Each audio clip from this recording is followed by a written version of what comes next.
If you're just joining us, we're in a message series called A Better Way. And what we're doing is we're looking at the way that Jesus lived. Not just the truth that he taught, but the way that he lived. And one of the most striking qualities about the way that Jesus lived is no matter who he interacted with, no matter what he was doing, he was always present in the moment. He was fully present. He lived with what I call an undivided attention in the moment. In fact, what I want to do is I want to show you two back-to-back stories in Scripture that illustrate his heart for the people right in front of him being fully engaged in the moment. In fact, the first one we find in Luke's gospel, and Jesus was walking into Jericho, and if you can imagine, there were large crowds all around. Now, the photo of Jericho was actually about 1,400 years prior to this event when the walls of Jericho went down. They went down, they came back up after years and years, and this would just give you a mental image of Jesus walking into this magnificent walled city with all of these people gathering around him, with crowds fighting for his attention, and as he's walking in, a blind beggar named Bartimaeus cries out, "Jesus, Son of David, have mercy on me." And the disciples were offended. Jesus doesn't have time for this guy. Jesus is going somewhere. Jesus is too important. Jesus is too busy. Jesus has an agenda. Jesus isn't gonna stop for some guy who's begging on the side of the road. And the disciples rebuked the blind beggar and said, "Go away." And then Jesus rebuked the disciples. And he engaged with a single hurting person, fully engaged in the moment. And Jesus stopped, gave him all of his attention, and said, "What would you like for me to do?"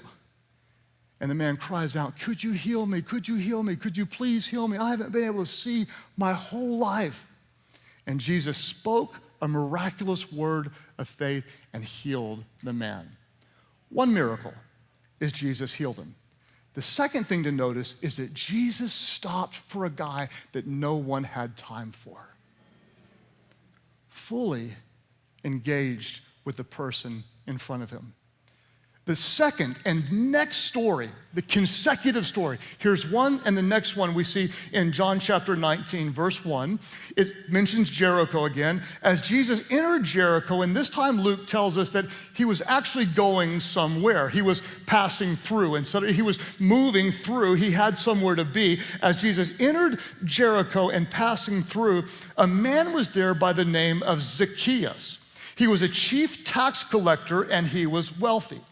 Now, if you notice, Jesus had already been interrupted one time by a poor, blind beggar. Now he's interrupted by a rich, corrupt tax collector. What I love about Jesus is he's got time for the down and out. He's got time for the up and out. He's got time for anyone and a heart for anyone. It doesn't matter where you come from, how bad your baggage is, how dirty it is, how rich it is.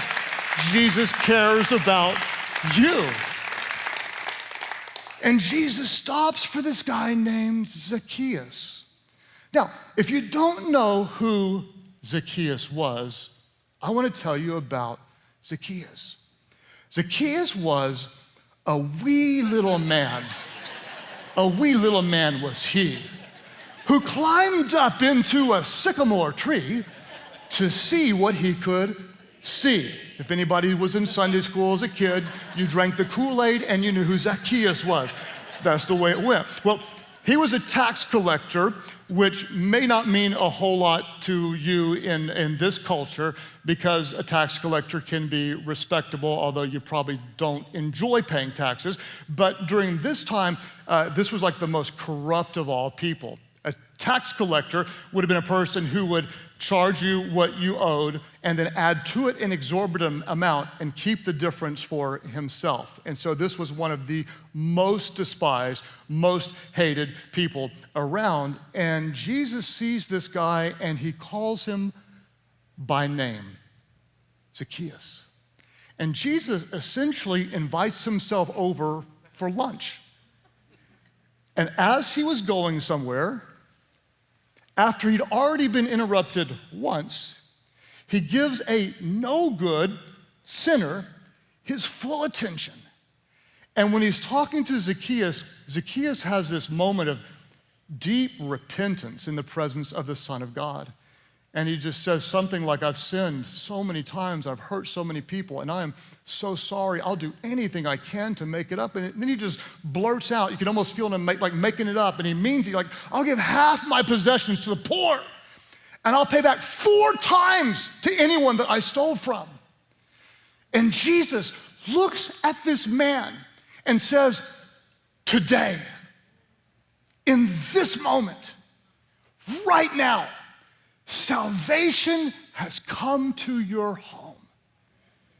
Jesus had an undivided attention in the moment, and he stops and gives people one of the greatest gifts he can give, his attention and his love.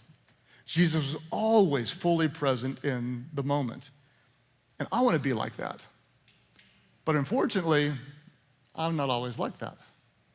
And I've been praying for some time and asking God to help me be engaged in whatever is in front of me. I want to be where my feet are. And I want to not just live for the happy moments and the up moments and the powerful moments and the outwardly meaningful moments, but I want to be present in all the moments, even the annoying moments. I wonder how many of you live in the middle of a lot of annoying moments right now, and you don't point at that moment, but I'm just saying, you know, some seasons of life are more annoying than others. I can remember in the early years of raising 6 kids, Amy and I have 6 children. People say, you must really love kids. And I always say, I like kids, but I really love my wife, Amy.